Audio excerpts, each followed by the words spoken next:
Okay, ito yung magiging DD ride namin ni Ma'am Berna Baron to go to the mall. Okay, labas muna kami ng Pullman to go to another place. Ganda ng mga surrounding buildings. And yan ang Pullman. Okay, we're in the mall. Katabi ng mall, Moxie Hotels. Ito unang coffee shop, Coty Coffee. Mga restaurants na agad. Ito yung pangalan ng mall. Para siyang park. Oy, maganda naman, oh. May downhill, oh. Okay siya. Time nandito tayo, Bernard, gabing-gabi, tsaka ano na, malamig. Cute din ang mall na to, oh. Dito kaya tayo nag-order nun, Berna? Hindi ba rito? Dito ka nag-order ng pagkain nun? Ito naman yung mga chairs na yan, no? Nakapaikot dito sa tubig.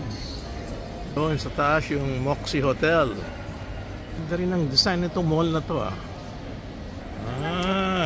Dito yata gusto umorder ni Berna. Uy, sarap. Mukhang masarap yan, ah. Anong ordering mo dyan? Yan ang in-order mo dati. Okay. Gaganda ng mga stalls niya ng pagkain.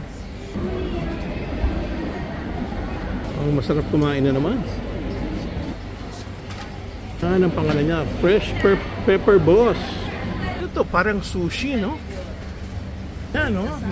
Unique yung mga sushi niya, oh. Mura pa. Yan, sana niyang gawin, no? Oh. Interesting, ah. Yun, kumuha siya ng isang sandok ng rice muna, oh. Yes. Oh, tapos pinlaten niya. Yan, no? Pinaflaten niya yung rice, Berna, oh. Oh, yun, linagyan niya ng mga gusto mong mga condiments sa loob, oh.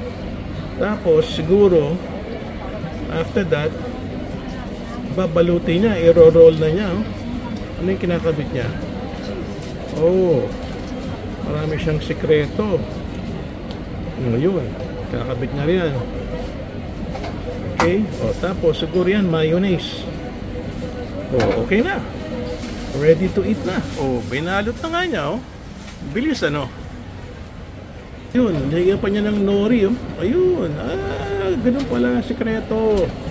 Pinasok niya sa nori bago niya linagyan ng packaging. Moha Rice Rolls. Yan ang pangalan. Oh, ayan na, ayan. Ready to eat ka na. Mukhang linagay pa niya sa microwave. Alin dyan ang in-order mo, Berna? Turo mo nga. Yan 23. Okay. Saan mo ngayon kakainin yan? Okay, sige.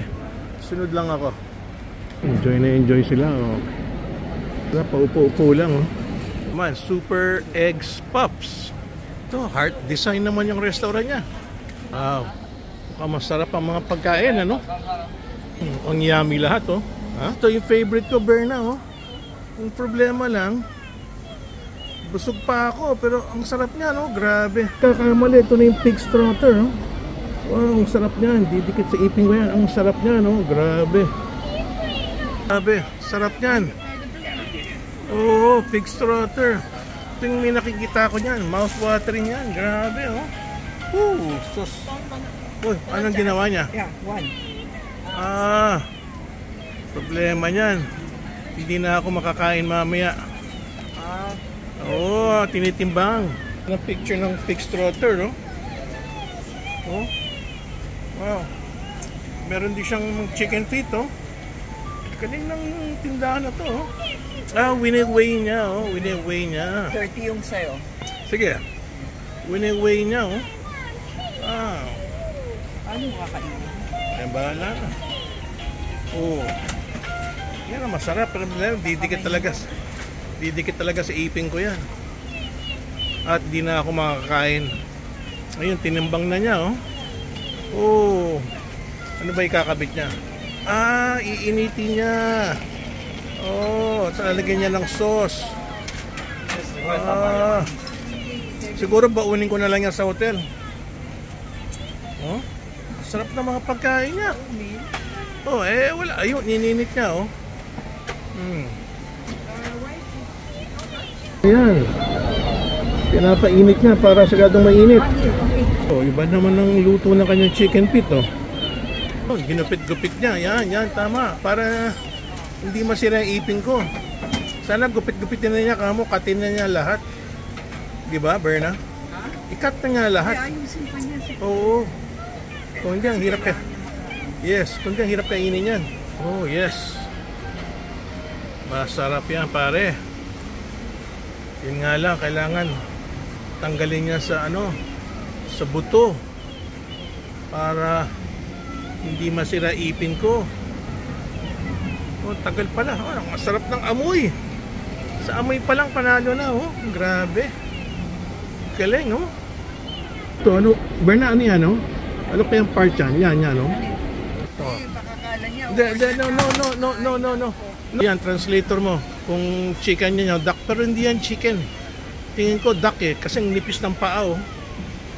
Kala niya, bibiling ko. Pero inaalam ko muna kung duck or chicken. Pero definitely, yan. Problema lang talaga, wala silang English eh. So you can't having... okay. Gawa mo ng paraan para maintindihan niya.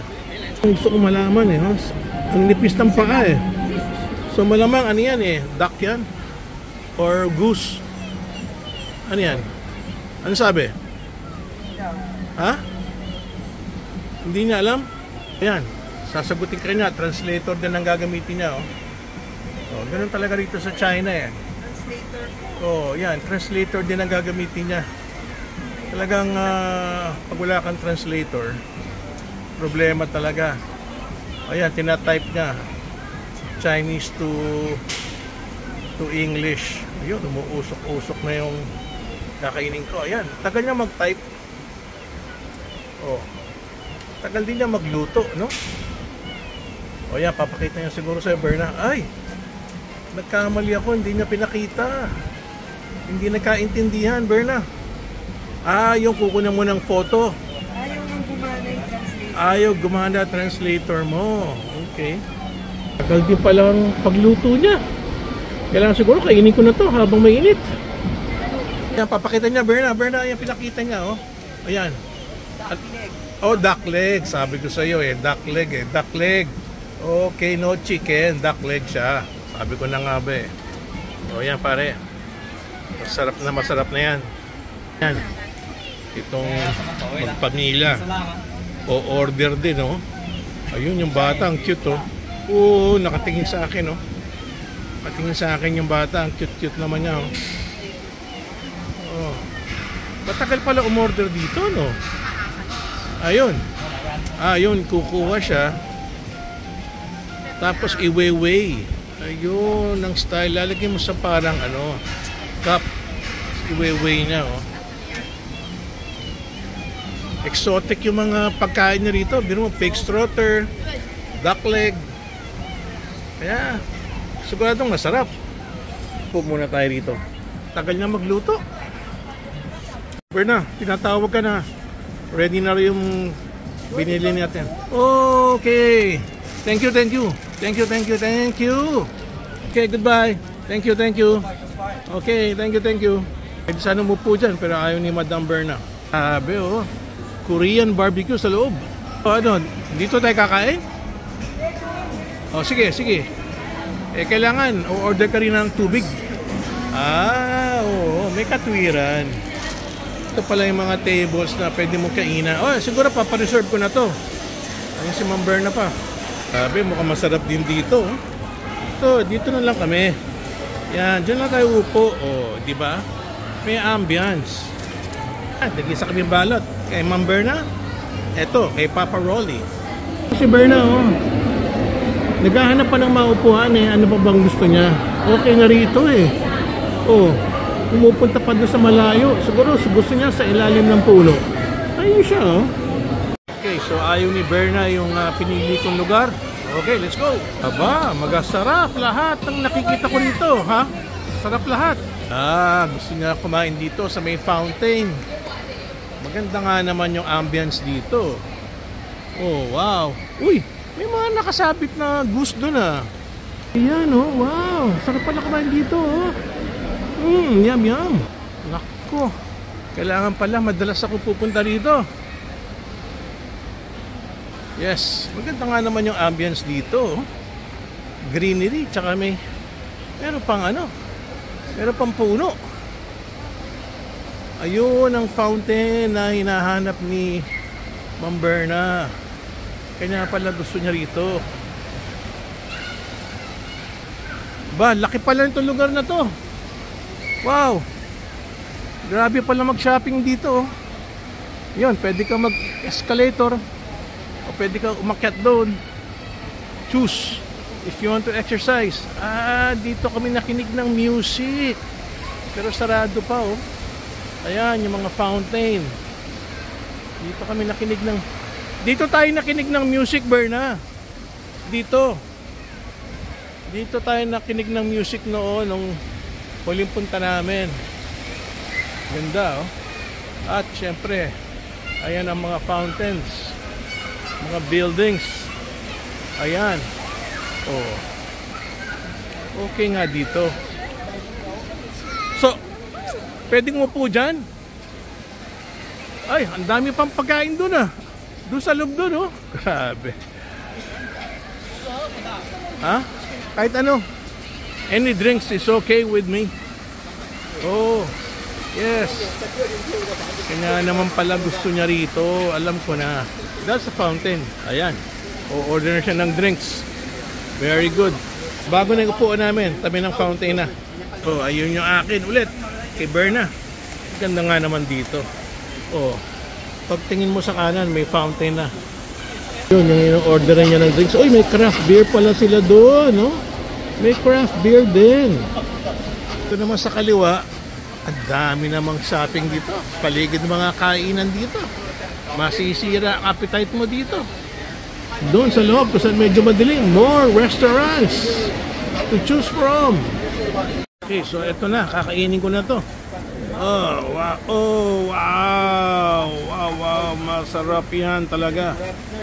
Okay, baba ko ulit. At ready to eat na. Yes. Yung pagkain mo. Let's enjoy the food, Madam Berna, with your fountain. Okay, so yan na yung juice natin. Yan, tigisa tayo. Yun. Tinikman ni Ma'am Berna yung aking pig trotter. Naku, patay ipin mo niyan. Sarap yan, di ba? Aso masirang ipin mo? Yun lang. Grabe, kaya masarap na, no? Nam-nam. Yan, may nori, eh. Ay, masarap, eh. Oh, wow. Sarap. Sarap. Alright, so thank you again for watching the vlog here in Shenzhen, China.